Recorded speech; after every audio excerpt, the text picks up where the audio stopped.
Puji nama Tuhan, saudara-saudara. Setelah Tuhan Yesus mengajar khotbah di bukit di dalam Matius 5, pasal 5 sampai pasal yang ke-7, dalam pelayanannya Tuhan Yesus berikutnya di pasal 8 dan 9, Tuhan Yesus itu banyak melakukan mujizat. Sehingga Tuhan Yesus itu begitu sangat terkenal, begitu famous sekali. Sehingga orang bertanya, siapakah orang ini sehingga dia begitu populer? Banyak orang beranggapan tentang Yesus ini. Yang pertama, ada yang berkata dia adalah guru yang hebat karena mengajarkan kebajikan yang luar biasa. Terlihat dari ucapan khotbah di bukit tentang ucapan berbahagia. Bahkan Mahatma Gandhi pernah berkata, saya hampir menjadi Kristen karena ucapan khotbah di bukit Tuhan Yesus yang ajarkan. Nah, saudaraku yang kekasih dalam Tuhan, ada juga yang menyebut nabi yang luar biasa, nabi yang hebat, yang tidak pernah ada seperti Yesus, tetapi hanya sebatas nabi, tidak percaya Yesus sebagai Tuhan, tidak percaya Yesus sebagai juru selamat. Alkitab mencatat bahwa Yesus adalah orang yang penuh dengan kuasa dalam pelayanannya. Para ahli sejarah dalam catatan kunonya, dia mengakui, walaupun juga banyak yang mengolok-olok, banyak juga yang gak percaya bahwa Yesus adalah pembuat mujizat, miracle worker. Itu yang disepakati oleh para ahli sejarah sekalian. Nah, kita akan melihat, saudara-saudara kasih Tuhan, perbuatan Yesus di dalam pelayanannya yang banyak mengandung sekali mujizat. Matius 8 dan Matius 9 berbicara perbuatan dan tindakan Yesus. Sebab kerajaan surga bukan saja berbicara tentang perkataan, tetapi berbicara tentang kuasa. Kekristenan yang benar adalah kekristenan yang penuh dengan kuasa, bukan yang kering dan mati. Jadi saudara-saudara kesatuan, kekristenan yang benar adalah kekristenan yang penuh dengan kuasa. Yang kita terima bukanlah kekristenan yang kalau ada roh jahat malah kita kabur terbirit-birit. Banyak saudara kasih Tuhan, orang Kristen mengaku dia Kristen, kalau ketemu roh jahat kabur terbirit-birit. Pernah saya mengalami, saudara kasih Tuhan, pada waktu saya tahun 90-an, saya ibadah di Teluk Gong. Saat ibadah begini saudara, saat ibadah ada anak gadis kemasukan roh jahat. Wah, ibadah jadi kacau. Ibadah dipersingkat, dipercepat. Akhirnya digotonglah itu anak gadis, saudara Tuhan, didoakan dalam nama Yesus, tidak mau keluar-keluar. Kata orang tuanya itu memang karena anak itu dari kecil sudah dikwepa, sudah diserahkan, kata Yesus kasih Tuhan. Akhirnya didoakan dalam nama Yesus, nggak mau keluar-keluar. Sehingga ada yang nyetuk, kalau lu nggak mau keluar, gue yang keluar. Karena apa? Udah kelamaan didoakan. Nah, saudara-saudara kasih Tuhan, jadi saudara kasih Tuhan, roh jahat harus kita kalahkan. Karena kekristenan itu penuh dengan kuasa. Saudara berpikir, kok bisa ya di gereja ada roh jahat? Saudara jangan berpikir di gereja itu nggak ada roh jahat. Saya juga pernah punya pengalaman, saudara kasih Tuhan. Waktu saya melayani di Pluit dari tahun 2000 sampai 2015, saudara kasih Tuhan, gereja kami itu di ruko, 3 ruko di ujung. Nah, di seberang kami itu ada seorang supplier aksesoris mobil ya. Kebetulan satu hari ada pengiriman aksesoris dari Surabaya. Dia datang si truk itu datangnya jam 1 pagi. Nggak mungkin dia gedor-gedor itu, si bos itu nggak mungkin. Dia tungguin, suruh kasih Tuhan. Setelah siang dia baru datang, dia baru bongkar itu barang. Saat dia bongkar, suruh kasih Tuhan, dia ngobrol sama saya. Supir itu dia cerita, ngobrol, Pak, katanya ini gereja ada perempuannya di sini ya? Nggak ada, Pak. Malam saya melihat ada orang keluar dari gereja, dari pintu, rambutnya panjang, kurus. Masa Pak? Itu Bapak ada memang jemaat kita belum lama meninggal, terbirit-birit saudara. Langsung dia terbirit-birit. Itu gereja saudara. Saudara jangan pikir gereja itu nggak ada kuasa kegelapan. Pernah juga saudara Tuhan, teman saya pendeta di situ juga di Pluit, karena rumahnya direnovasi, anak dan istrinya dan juga susternya itu tinggal sementara di gereja di lantai 4. Ya, anaknya kebetulan seumur dengan Kenan, anak saya namanya Kenzi. Itu satu hari, siang hari bolong saudaraku, itu susternya lagi tidur, ditarik kakinya. Itu di gereja, saudara Tuhan. Dan memang kenyataannya begitu. Saudara-saudara jangan anggap itu gereja itu gak ada kuasa kegelapan. Nah, gereja yang kudus aja yang seringkali dipakai buat doa, seringkali buat pakai ibadah, ada setannya. Apalagi kita yang doanya sebeduk sekali, orang bilang begitu. Jadi saudara Tuhan, iblis ada di mana-mana. Maka dari itu kekristenan harus mengandung kuasa. Kekristenan itu harus mengandung kuasa. Kalau saudara dan saya sudah percaya kepada Tuhan, saudara harus yakin bahwa kuasa yang ada di dalam diri kita itu lebih besar daripada kuasa yang ada di luar muka bumi ini. Saya bayangkan saudara Tuhan, 15 tahun saya di gereja itu. Saya kadang-kadang kalau tidur sendirian, satu gereja itu tidur sendirian. Karena saya Selasa ada komsel, Kamis ada doa malam, saudara Tuhan, dan itu harus kadang-kadang tidur sendirian. Tapi saya percaya kuasa di dalam diri saya itu lebih besar daripada kuasa yang ada di luar itu. Nah, saudara Tuhan, kita melihat bahwa Yesus dalam pelayanannya itu penuh dengan kuasa. Kuasa Tuhan ada pada siapa? Kuasa Tuhan ada pada pribadi Yesus. Kalau kita datang kepada Yesus dengan berdoa, maka kita akan mendapatkan kuasa. Matius 28 ayatnya yang ke-18. Matius 28 ayat yang ke-18 berbunyi demikian. Yesus mendekati mereka dan berkata, "Kepadaku telah diberikan segala kuasa di sorga dan di bumi." Jadi kuasa Tuhan itu ada pada pribadi Yesus. Karena segala kuasa di sorga dan di bumi itu sudah diberikan kepada Yesus. Dan berikutnya, kuasa itu pada apa? Pada nama Yesus. Kalau kita memakai nama Yesus, kita juga akan mendapatkan kuasa. Yohanes 14 ayatnya yang ke-14 bunyinya demikian. Yohanes 14 ayat yang ke-14, "Jika kamu meminta sesuatu kepadaku dalam namaku, aku akan melakukannya." Jadi kuasa itu ada di mana? Ada di nama Yesus. Yohanes 16 ayat yang ke-24. Yohanes 16 ayat yang ke-24. "Sampai sekarang kamu belum meminta sesuatu pun dalam apa? Dalam namaku. Mintalah maka kamu akan menerimanya, supaya penuhlah sukacitamu." Jadi saudara Tuhan, nama Yesus adalah nama yang berkuasa.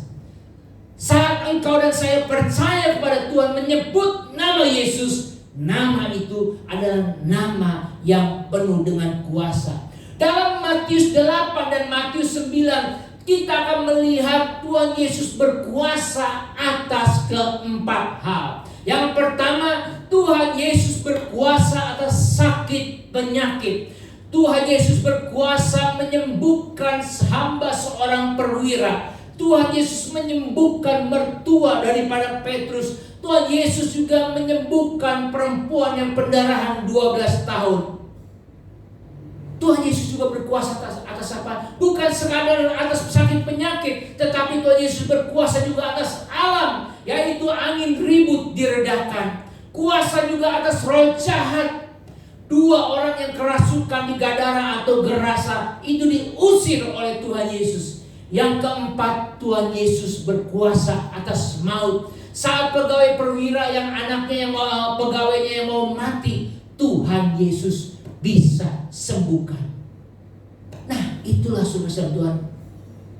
Keempat hal itulah yang dimiliki oleh Yesus.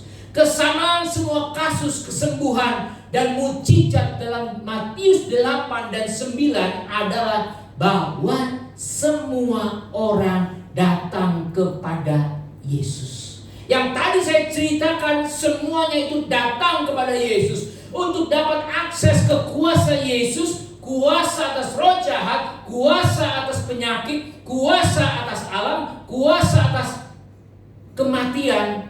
Yang itu kita harus aktif datang kepada Yesus. Kita tidak bisa duduk saja dan berkata, kalau Yesus mau sembuhkan saya, ya saya akan sembuh di mana saja. Tidak, sembuh atau tidaknya tergantung kita ini aktif atau tidak datang kepada Yesus. Sebab banyak Alkitab berkata, Yesus kasihanilah aku. Itu yang dimaksudkan aktif datang kepada Yesus. Kita menyerukan nama Yesus, kita datang menghampiri Dia, maka kita akan melihat mukjizat di dalam kehidupan kita. Saat datang kepada Yesus ada 3 hal yang harus ada atau kita punyai. Saat datang kepada Yesus harus ada 3 hal. Yang pertama, kerendahan hati. Kita perlu ngomong begini, saya perlu Yesus. Saya tidak sanggup tanpa Yesus. Saya memerlukan pertolongannya. Saya tanggalkan semua jabatan saya, titel saya, semua yang saya punya ini saya tanggalkan semuanya. Dan berkata, Tuhan tolonglah saya. Itu adalah sikap rendah hati. Rendah hati itu sangat penting sekali di dalam poin untuk kita melihat kemuliaan Tuhan. Profesor Arthur Leonard Swallow, ya slide-nya. Ini adalah penerima Nobel Fisika tahun 1981.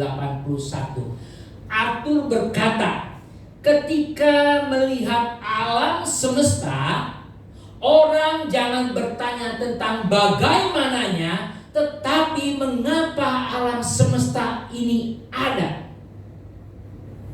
Dan setelah Arthur melihat di alam semesta, dia berkata, saya menemukan kebutuhan akan Allah dalam alam semesta dan dalam hidup saya sendiri.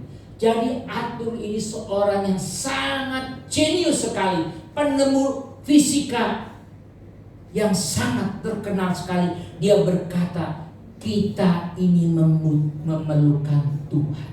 Kita ini perlu Tuhan. Ini contoh orang yang pintar sekali tetapi rendah hati. Sikap rendah hati ini kita perlu bawa saat kita datang kepada Tuhan Yesus. Tanpa kerendahan hati engkau tidak akan melihat mukjizat. Contoh di dalam Alkitab adalah Naaman. Naaman adalah seorang perwira tinggi daripada Raja Aram, tetapi dia sakit kusta, saudara Tuhan. Budaknya yang perempuan yang dari Israel itu berkata kepada nyonyanya, Nyonya, jikalau tuanku datang saja ke nabi di Samaria itu, dia tentulah pasti akan sembuh. Akhirnya singkat cerita, Naaman pergi menemui daripada Elisa. Saudara siap Tuhan, saat dia menemui Elisa, ternyata Elisa tidak menjumpai dia. Hanya bujangnya, hanya pembantunya yang menjumpai dia. Disuruhnya lah, tuanku, kata tuanku, kalau engkau mau sembuh, mandilah 7 kali di sungai Yordan. Wah, dia panas. Dia pikir ya seenggak-enggaknya nabi itu keluar. Datanglah, peganglah, kucek-kucek kepalanya lah, doain. Setidak-tidaknya seperti itu. Dia berharap seperti itu. Apalagi kenapa saya harus mandi di sungai Yordan? Sungai Yordan itu kotor, jorok. Bukankah di Damsyik itu banyak sungai-sungai yang lebih bersih, lebih indah? Dia pulang dengan gusar. Saat dia berbalik, anak buahnya berkata, Bos, itu mah saya pikir pekerjaannya gak susah, gak ada salahnya. Mandi aja 7 kali. Akhirnya Alkitab mencatat, Naaman dengan gusar dia merendahkan diri. Dia mandi 7 kali di Sungai Yordan, dan Alkitab mencatat dia kulitnya bersih kembali seperti bayi. Nah, jadi saudara Tuhan, kerendahan hati membuat mukjizat terjadi. Kalau engkau dan saya pengen melihat mukjizat Allah, engkau harus rendah hati. Ada cerita lagi, yaitu tentang kepala rumah ibadat. Ini orang terpandang. Kepala rumah ibadat sekarang ini ibaratnya pendeta senior. Pendeta yang sudah kawakan. Disuruh untuk menjumpai pendeta junior yang baru lulus, yang baru bisa khotbah, yaitu Yesus. Pendeta senior harus datang kepada pendeta junior. Rasanya tidak mungkin. Tetapi kepala rumah ibadat ini dia menghampiri Yesus. Dia berkata, anakku sakit, tolong doakan anak saya. Ini yang namanya rendah hati. Dan akhirnya anaknya sembuh. Kerendahan hati itu perlu. Juga saudara Tuhan, ada cerita tentang perempuan Sirofenisia, orang Kanaan yang anaknya kerasukan setan. Anaknya kerasukan setan. Orang Sirofenisia itu orang kafir bagi orang Yahudi. Dia datang kepada Tuhan Yesus. Apa jawab Tuhan Yesus kepada perempuan ini? Aku diutus untuk menyembuhkan orang-orang Israel, bukan seperti kamu. Saya nggak kenal kamu. Mungkin perempuan itu berkata sakit hati. Bukan sekedar di situ saja. Karena apa? Kasih Tuhan Yesus berkata, anjing tidak layak makan daripada makanan Tuhannya. Wah, itu kata-katanya kasar sekali. Memang tidak heran orang Yahudi seringkali mengomong kalau di orang di luar Yahudi itu dengan istilah keledai, kebo, anjing. Nah, itu biasa. Dan orang perempuan ini menyadari itu perkataan yang sudah biasa diterima. Mungkin seperti kita kalau lingkungan minoritas seringkali dilecehkan. Itu mah sudah biasa. Nah, saudaraku yang kekasih di dalam Tuhan, tetapi kata anjing yang digunakan oleh Tuhan Yesus itu bukannya anjing liar, bukannya anjing hutan, tetapi anjing piaraan. Anjing yang dikasih makan enak, anjing yang suka tidur juga sama bosnya, sama tuannya. Tetapi yang namanya anjing tetap anjing. Matius 15 ayat yang ke-27 berkata demikian. Matius 15 ayat yang ke-27, kata perempuan itu, benar Tuhan, namun anjing itu makan remah-remah yang jatuh dari meja tuannya. Kata benar Tuhan itu mengandung arti bahwa ia mengakui, ya memang saya anjing, walaupun anjing piaraan. Saudara-saudara kesalahan Tuhan, biarkan kata perempuan itu, anjing itu makan remahan, atau anjing itu makan yang jatuh dari meja. Kalau orang dulu makan itu nggak pakai sendok garpu. Mereka terus pertanyaannya, lapnya pakai apa kalau nggak pakai sendok garpu? Mereka cara ngelapnya itu pakai roti. Habis makan kan pakai tangannya belepotan, ambil roti, tangannya dioleskan ke rotinya. Setelah tangannya bersih, itu rotinya dibuang ke bawah meja. Disitulah anjing makan. Nah, saudaraku yang kekasih dalam Tuhan, perempuan itu berkata, ya Tuhan, memang betul saya nggak boleh makan daripada meja. Tapi yang enggak, setidak-tidaknya boleh dong saya makan yang jatuh itu, remah-remahnya itu. Boleh dong. Kenapa? Karena saya perlu Tuhan. Anak saya pengen sembuh, anak saya pengen pulih kembali. Nah, itulah yang namanya kerendahan hati yang membawa turunnya mukjizat bekerja dalam hati seseorang. Jadi saudaraku yang kasih dalam Tuhan, kerendahan hati itu penting sekali. Itu di poin yang pertama. Poin yang kedua adalah keyakinan hati. Maksudnya apa? Kalau saudara datang perlu keyakinan, percaya sungguh-sungguh kepada Yesus. Nggak boleh separuh-separuh. Iman adalah wadah atau kontainer. Iman adalah wadah atau kontainer. Kalau saudara datang kepada saya minta air, saya akan tanya, mana tempatnya? Nggak ada. Bagaimana saya bisa kasih? Terus kalau saudara datang minta air, mana tempatnya? Ini tempatnya kecil. Ya saya akan kasih kecil. Jadi saudara Tuhan, iman itu seperti wadah kontainer. Semakin wadahmu besar, maka engkau akan mendapatkan juga semakin besar. Saya teringat dengan cerita janda nabi daripada zaman waktu Elisa. Jadi pada waktu itu janda nabi-nabi hidupnya susah. Terus Elisa bilang, coba kamu pergilah minta bejana dari luar. Ambil bejana dari tetangga-tetangga. Kita lihat 2 Raja-Raja 4 ayat yang ketiga. Apa yang dikatakan oleh Elisa kepada janda nabi itu? Lalu berkatalah Elisa, pergilah, mintalah bejana-bejana dari luar, daripada segala tetanggamu, bejana-bejana kosong. Tetapi apa? Jangan terlalu sedikit. Kalau janda ini ngambilnya sedikit, ya resikonya lu, ya deritanya lu. Saudara kesal Tuhan, jadi apa yang dikatakan Elisa, janganlah terlalu sedikit, sama dengan kita. Lebarkanlah imanmu. Semakin lebar imanmu, maka engkau akan banyak menerima mujizat di dalam kehidupan kita. Besarnya minyak yang akan didapat oleh janda ini tergantung dia mempunyai bejana-bejana itu. Begitu juga dengan mujizat yang akan kita terima, tergantung dari besarnya iman saudara dan saya. Semakin besar iman kita, maka semakin besar juga mujizat yang akan kita terima. Amin. Jadi saudara Tuhan, mari kita percaya kepada Tuhan. Percaya itu menentukan sekali mujizat yang akan kita terima. Sekarang kita akan perhatikan saat Tuhan Yesus pulang ke kampungnya, ke Nazaret.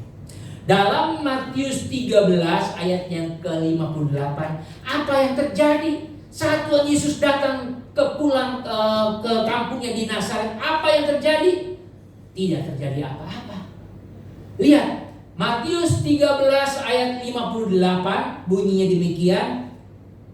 Dan karena ketidakpercayaan mereka, tidak banyak mujizat diadakannya di situ. Tuhan Yesus pulang ke kampungnya, gak banyak mujizat terjadi. Karena apa? Karena ketidakpercayaan mereka. Tidak banyak mujizat. Kenapa? Karena orang tidak percaya. Percaya itu mendatangkan mujizat. Ada cerita seorang sakit kusta dalam Matius 8 ayat 1 sampai ayatnya yang ketiga. Bunyinya demikian. Matius 8 ayat 1. Setelah Yesus turun dari bukit, orang banyak berbondong-bondong mengikuti dia.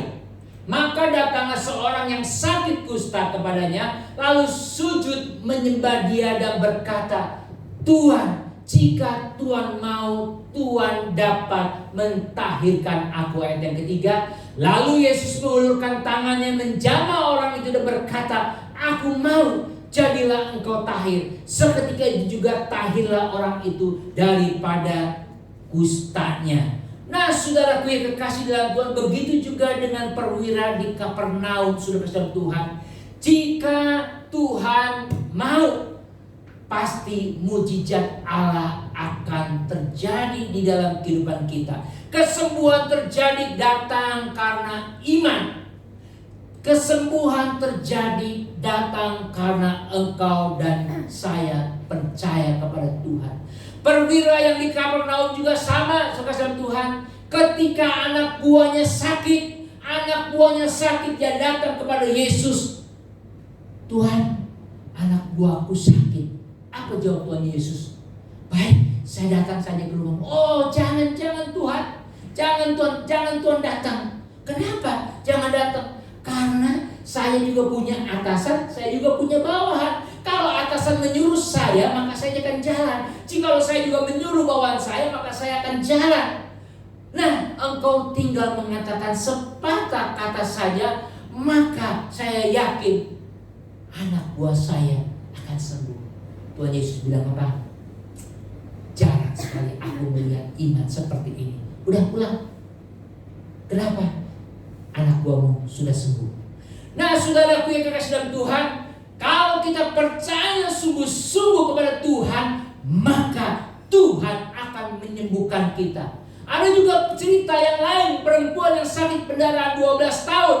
Nah, sekarang dia bilang begini, asal ku jamah jubahnya, aku akan sembuh. Asal ku jamah ujung jubahnya, aku akan sembuh. Dari mana dia bisa berkata demikian? Dari imannya. Asal ku jamah saja, aku akan sembuh. Karena ini jamahan iman. Ini bukan sekedar menjamah, tetapi dia menjamah dengan iman. Imannya ini yang mengubahkan segala sesuatu. Percayakah saudara kalau Yesus masih menyembuhkan sampai saat ini? Percayakah engkau Yesus masih sama dulu, sekarang, dan selama-lamanya? Kalau saudara bertanya, kelompok mana yang paling susah untuk disembuhkan? Kelompok mana? Jawabannya cuma satu, yaitu dokter. Dokter itu paling susah ya untuk disembuhkan. Kenapa? Karena dokter itu tukang nyembuhin. Karena dokter itu suka ngasih obat, sehingga dia susah untuk percaya.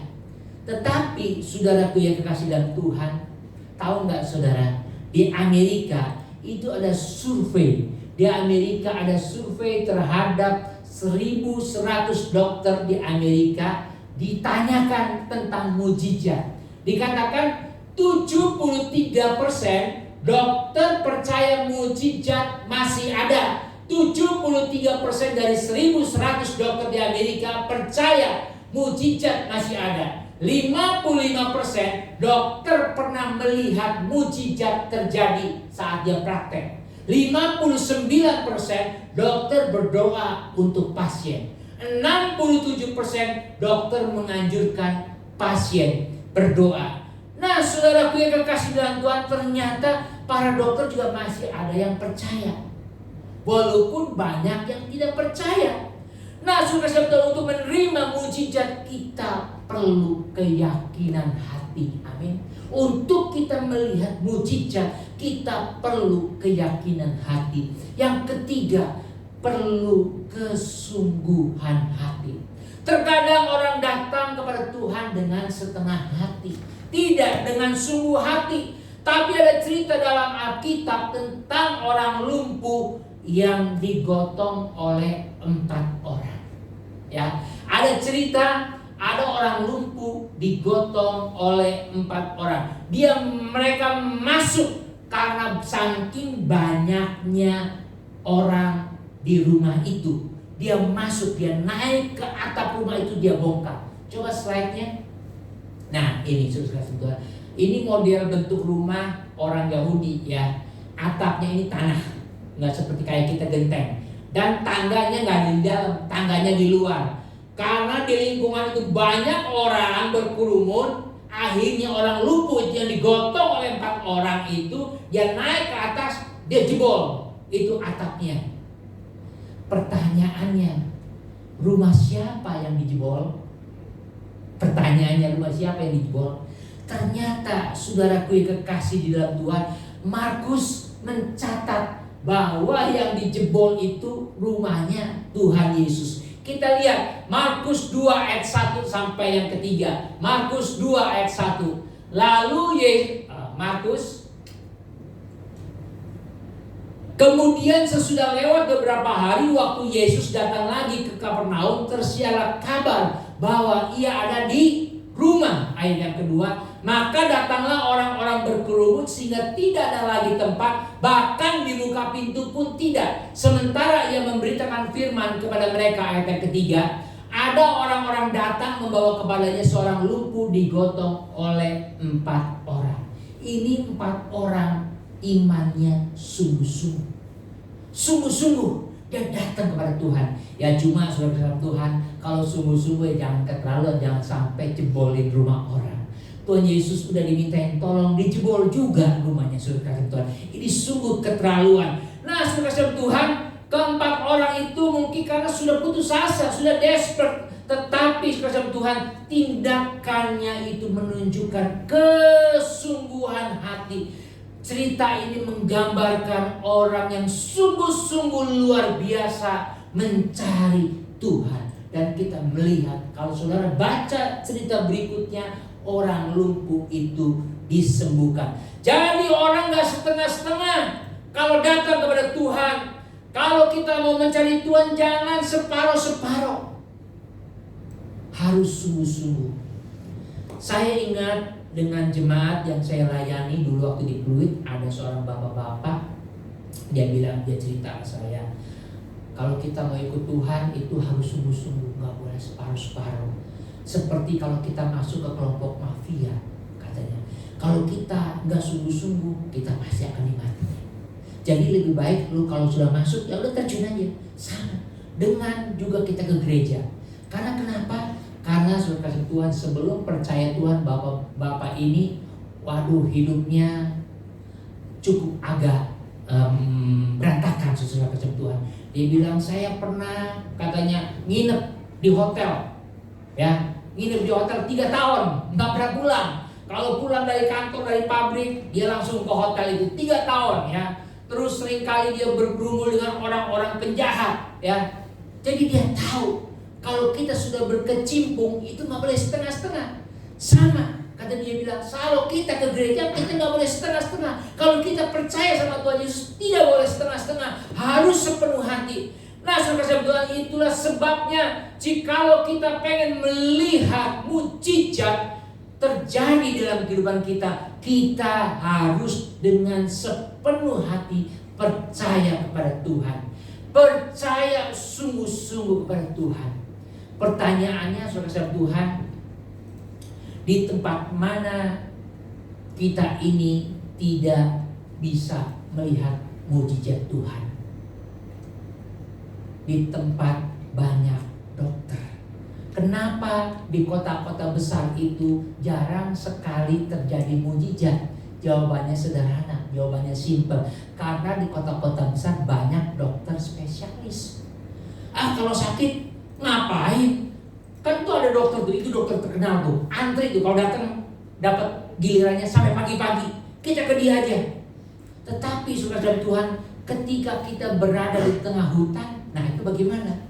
Saat saudara berada di tengah hutan, saat saudara dan saya putus asa, berteriak keras kepada Tuhan, minta tolong kepada Tuhan, disitulah saudara baru tahu apa artinya namanya mujizat. Di situ baru tahu yang namanya mujizat terjadi. Sama dengan perempuan yang pendarahan 12 tahun, saudara Tuhan, dia sudah 12 tahun. Dia sudah menghabiskan harta yang begitu banyak sekali. 12 tahun sudah bisa bayangkan, pendarahan terus, setiap hari pendarahan 12 tahun. Dia badannya sudah habis. Tetapi dia datang sungguh-sungguh kepada Tuhan. Datang bagaimana saat orang berkerumun banyak, dia merangkak dari kaki, dari tanah itu, dia berjalan karena dia sudah lemah, tidak kuat kaki. Tentunya saat dia berangkat, dia menyentuh kaki daripada orang-orang yang ada karena gampang tersentuh. Karena zaman dulu nggak pakai sepatu, pakai alas kaki, ya, pakai kasut. Kasut itu hanya melapisi alas kaki kita, setelah itu diikat, jadi mudah tersentuh. Dia merangkak dengan kesakitan, dia menyentuh. Saat itu orang kata, cincin ngapain ini bikin gua kaget aja lu? Gua lagi lihat Tuhan Yesus, lu ngapain di bawah? Enggak, gua mau ke Tuhan Yesus. Lu jangan bikin kaget aja. Tapi dia terus jalan, cincin ini. Dia jalan. Akhirnya dia menjamah ujung jubah daripada Tuhan Yesus. Dan saat itu Tuhan Yesus berkata, siapa yang menjamah aku?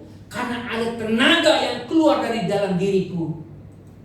Karena kenapa? Wanita perempuan itu menjamah dengan jamahan iman, bukan sekedar menjamah biasa. Jadi saudara Tuhan, kita perlu datang kepada Tuhan dengan keyakinan, dengan iman. dengan iman kepada Tuhan. Ada cerita lain lagi saudara tentang kesungguhan hati, yaitu Bartimius.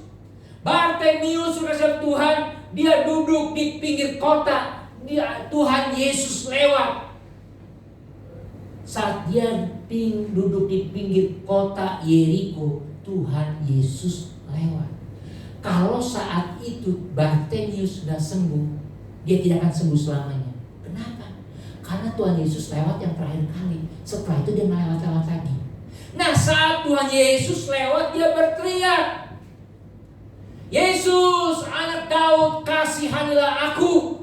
Yesus, anak Daud, kasihilah aku." Murid berkata, diam lu, ngapain lu teriak-teriak? Kalau dalam terjemahan, dalam Living Bible, tutup bacot lu, tutup mulutmu, jangan banyak ngomong, berisik. Tetapi Bartimius ini berteriak, "Yesus, anak Daud, kasihanilah aku." Teriakannya itu menghentikan langkah Yesus. Sehingga Yesus berkata, coba itu panggil orang, panggil itu orang. Bartimius datang. Bartimius datang, saudara Tuhan. Saat datang, apa yang dilakukan oleh Bartimius? Bartimius melepaskan jubahnya. Padahal jubah itu simbol identitas diri. Dan bagi orang Israel, kalau cuma hanya pakai baju, jubahnya dilepas, itu sama dengan telanjang, tidak pakai baju. Tetapi Bartimius saat datang kepada Yesus, dia lepaskan identitasnya semua. Dia merendahkan diri karena dia sungguh-sungguh dia mau disembuhkan dan dia percaya Yesus. Dan yang celakanya, orang udah capek-capek teriak, "Yesus anak Daud, kasihanilah aku. Yesus anak Daud, kasihanilah aku." Udah datang. Tuhan Yesus ngomong begini, "Apa yang aku mau perbuat bagimu?" Kira-kira kalau saudara jadi Bartimius kesel gak? Ini orang masa kagak tahu, gua kan sakit. Ya gua datang sama lu, gua pengen sembuh. Kenapa lu tanya begitu? Apa yang kau mau? Nah, seringkali Tuhan Yesus bertanya kepada kita karena apa? Karena jangan-jangan lu gak mau sembuh, lu mau yang lain. Lu mungkin pengen duit, lu mungkin pengen kekayaan, lu pengen kedudukan. Tetapi Bartimius tahu tentang apa yang diperlukan di dalam dirinya, yaitu dia mau sembuh. Sehingga Tuhan Yesus gak salah kalau beliau bertanya, "Apa yang aku mau perbuat untukmu?" Saudaraku yang dalam Tuhan, itulah yang Tuhan juga tanya kepada kita sekalian. Pertanyaan yang penting, apakah saudara juga mau sembuh? Apakah saudara juga mau dipulihkan oleh Tuhan? Pertanyaan yang penting, apakah kuasa ini masih ada dan berlaku sampai saat ini? Kenapa ditanyakan? Karena ada orang, bahkan pendeta, yang tidak percaya lagi mujizat. Mereka percaya mujizat ada pada zaman Yesus saja, pada zaman rasul-rasul. Setelah itu gak ada lagi mujizat. Tetapi saya percaya mujizat itu masih ada. Amin. Mujizat itu masih ada. Dasarnya saya melihat di dalam Markus 16 ayat yang ke-17 dan ayat yang ke-18. Markus 16 ayat 17 bunyinya demikian, "Tanda-tanda ini akan menyertai orang-orang percaya. Mereka akan mengusir setan-setan demi namaku. Mereka akan berbicara dalam bahasa-bahasa yang baru bagi mereka.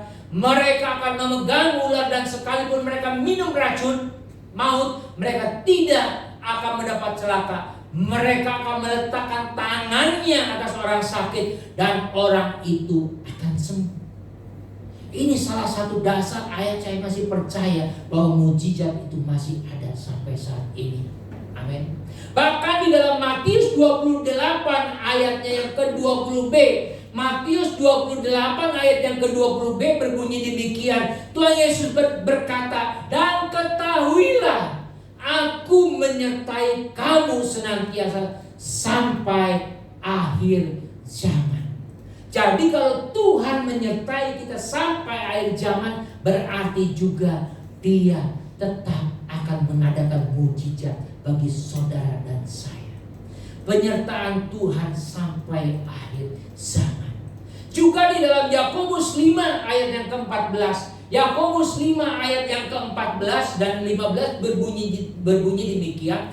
Kalau ada seorang di antara kamu yang sakit, baiklah ia memanggil para penatua jemaat. Penatua jemaat kalau sekarang itu pendeta. Karena dari kata presbyteros, pendeta, supaya mereka mendoakan dia serta mengolesnya dengan minyak dalam nama Tuhan. 15. Dan doa yang lahir dari iman akan apa? Menyelamatkan orang sakit itu, dan Tuhan akan membangunkan dia, artinya dia sembuh. Dan jika ia telah berbuat dosa, maka dosanya itu akan diampuni.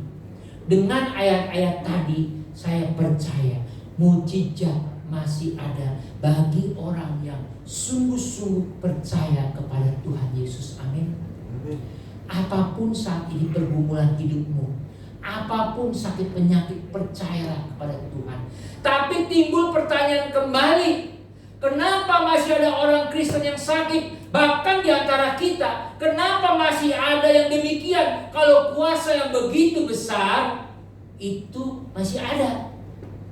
Ingat satu poin yang tidak boleh kita lupakan, bahwa kesembuhan adalah haknya Tuhan. Dia yang menyembuhkan. Dia mau apa enggak itu tergantung Tuhan. Kadang-kadang kita bingung kenapa dia disembuhkan, kok saya enggak. Kita enggak tahu kenapa. Kita hanya bisa serahkan kepada Tuhan. Sebab kesembuhan adalah milik Tuhan. Amin. Kesembuhan adalah milik Tuhan. Tugas kita apa? Tugas kita hanya meminta. Tugas kita hanya datang sungguh-sungguh. Tugas kita adalah percaya sungguh-sungguh kepada Tuhan. Soal dikasih apa enggak itu mah urusan Tuhan. Tapi saya percaya Bapa kita yang di sorga itu adalah Bapa yang baik. Dia tidak akan memberikan batu jikalau kita minta roti. Alkitab berkata demikian. Dia tidak akan memberikan hal yang tidak baik kalau kita minta baik kepada Tuhan. Bahkan Alkitab juga berkata tidak ada seorang anak minta ikan dikasihnya kalajengking. Itu Bapa di dunia tahu. Terlebih lagi Bapa kita di surga, Dia tahu. Mari kita serahkan pergumulan kita kepada Tuhan. Saya percaya Tuhan pasti akan menolong, walaupun semuanya itu adalah wewenang dan kehendak Tuhan pada akhirnya. Amin. Kita nyanyikan pujian Kuasa-Mu terlebih besar. Saya undang penyanyi, pemain musik untuk maju ke depan. Kita nyanyikan pujian Kuasa-Mu terlebih besar. Tuhanku terlebih besar. Tak pernah terlambat janji-Mu ya Tuhan menolong hidupku. Kita percaya saat ini Tuhan ada